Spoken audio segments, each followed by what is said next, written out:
Mr. Brown, do you have anything to say why sentence should not be pronounced upon you? I have, may it please the court, a few words to say.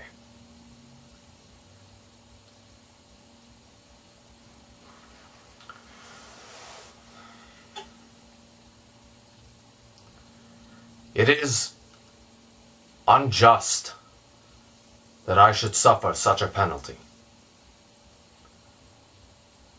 Had I interfered in the manner which I admit, and which I admit has been fairly proved, for I admire the truthfulness and candor of the greater portion of the witnesses who have testified in this case.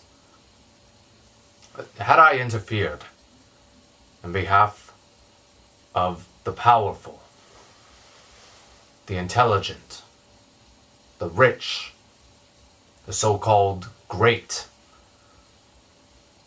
or any of their friends, either father, mother, brother, sister, wife, or children, or any of that class, and suffered and sacrificed what I have in this interference, it would have been all right.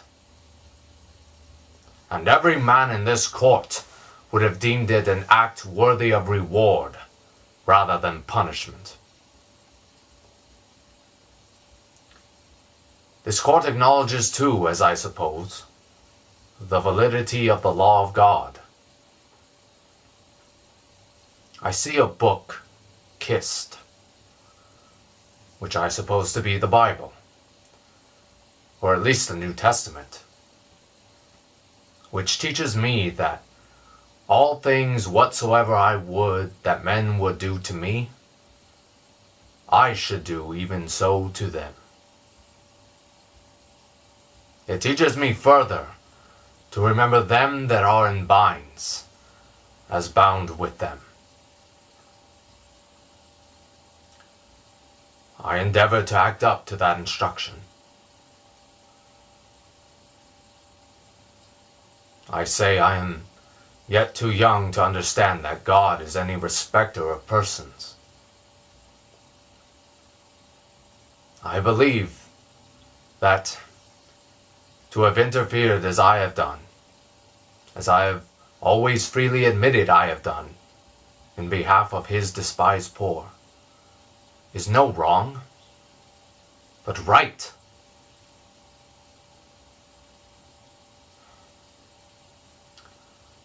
Now, if it is deemed necessary that I should forfeit my life for the furtherance of the ends of justice, and mingle my blood further with the blood of my children, and with the blood of millions in this slave country whose rights are disregarded by wicked, cruel, and unjust enactments, I say let it be done.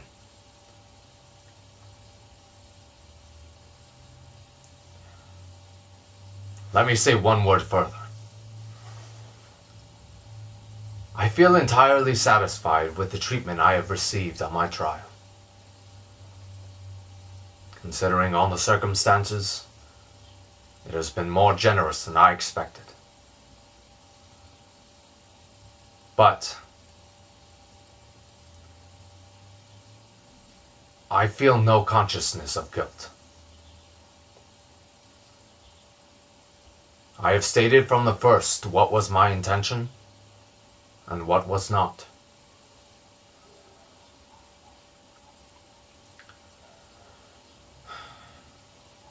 I never had any design against the liberty of any persons, nor any disposition to commit treason or excite slaves to rebel or make any general insurrection. I never encouraged any man to do so, but always discouraged any idea of that kind.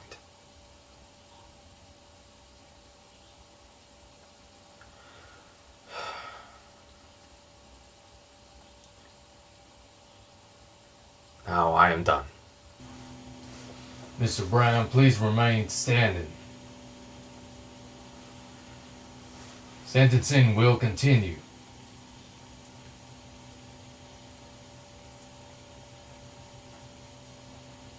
None of your words, Mr. Brown, no matter how eloquent, cannot and will not excuse your actions that you have committed against the South and against the white race.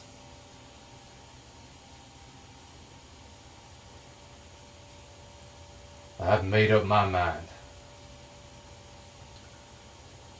As it pleases the court, I have found that no reasonable doubt could exist of the guilt of this prisoner. John Brown, I sentence you to be hung in public by the neck until dead on Friday the next, December 2nd, 1859.